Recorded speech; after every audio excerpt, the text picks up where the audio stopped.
টাকা ব্যাংক থেকে, হ্যাঁ, কত বছর, 10 বছরের জন্য, 20 বছরের জন্য বাড়ি করছে, তাই না? তার ধারণা এমন যে সে মারা গেলে তার ঋণটা কেউ না কেউ শোধ করে দিবেই দিবে, তাই তো? আর আল্লাহ রসুল কি বলছেন দেখেন, একজন মারা গেছেন, নবী সাল্লাল্লাহু আলাইহি ওয়াসাল্লামের সময় একজন মারা গেছেন।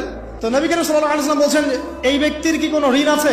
একজন সাহাবী বলেন, হ্যাঁ ইয়া রাসূলুল্লাহ, তো ঋণ আছে। নবীজি বললেন, তোমরা ওর জানাজা পড়ো, আমাকে ডেকো না, তোমরা ওর জানাজা পড়ে নাও, আমি জানাজা পড়তে চাচ্ছি না। আমি এখন কেমন করে আপনাকে বুঝাবো ঋণ কত ভয়ঙ্কর জিনিস? আপনি যে ব্যাংক থেকে 3-4 কোটি টাকা লোন নিয়ে রাখছেন, লাখ লাখ টাকা লোন নিয়ে বসে আছেন, দিব্যি সুখে বসে আছেন, এমন চিন্তা যে আপনার মৌত হবে না। আর নবী সাল্লাল্লাহু আলাইহি ওয়াসাল্লাম সময়ে একজন মারা যাচ্ছেন, তিনি বলছেন তোমরা জানাজা পড়ে নাও, আমি জানাজা পড়তে চাচ্ছি না। মানে ঋণগ্রস্ত ব্যক্তি জানাজাও তিনি পড়তেন না। তারপরে একজন এসে বললেন, ইয়া রাসূলুল্লাহ, আমি তার ঋণ শোধ করে দিব, তার যা ঋণ আছে আমি শোধ করে দিব। তখন নবী এসে জানাজা পড়লেন সাল্লাল্লাহু আলাইহি ওয়াসাল্লাম। তো আপনার এই কোটি কোটি টাকা ঋণ শোধ করার লোক তো রেডি আছে নাকি? আছে না?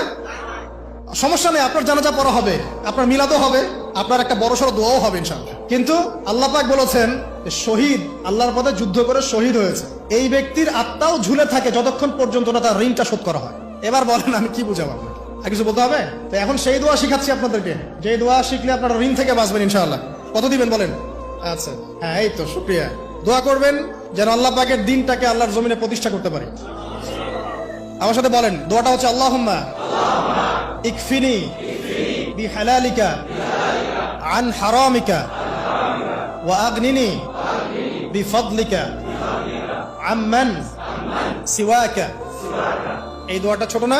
এটা মুখস্থ করবেন, সেজদায় পড়বেন, নামাজের সেজদায় পড়বেন, আত্তাহিয়াতু দরুদ শেষ তারপরে পড়বেন, নামাজ শেষে হাত তুলে করবেন, যখন তখন শেষ রাতটা করবেন। ইনশাআল্লাহ দেখবেন আপনার ঋণ বলতে কিছু থাকবে না ইনশাআল্লাহ। যদি থাকেও, বড় কোনো ঋণ থাকেও, আল্লাহ পাক অন্য কোনো মাধ্যমে এটা শোধ করার ব্যবস্থা করে দিবেন ইনশাআল্লাহ। ইনশাআল্লাহ লালমনিরহাটের 100 একর জায়গায় যত ধান হয়, এতগুলো ধান যদি আপনার আমল নামায় লেখা থাকে, মানে আপনার আমল নামা তাকদিরে আপনার তাকদিরে যদি লেখা থাকে যে আপনি 100 একর জমির ধান খাবেন তারপর মরবেন, আছে না লেখা? একটা দানা কম বেশি হবে?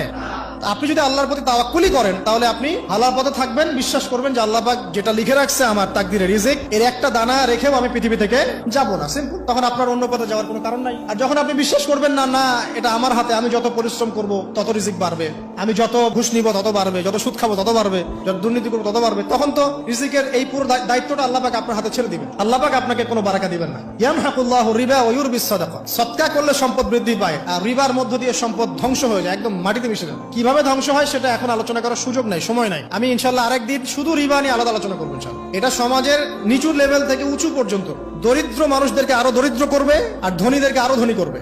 সম্পদ এক শ্রেণীর মানুষের হাতে গিয়ে জমা হয়ে যাবে, সবার হাতে সম্পদ এভাবে সার্কুলেট করতে থাকবে না। আর যখন আপনি জাকাত ভিত্তিক অর্থনীতি চালু করবেন, সদকা করবেন, হালালে থাকবেন, ব্যবসা করবেন, তখন সম্পদ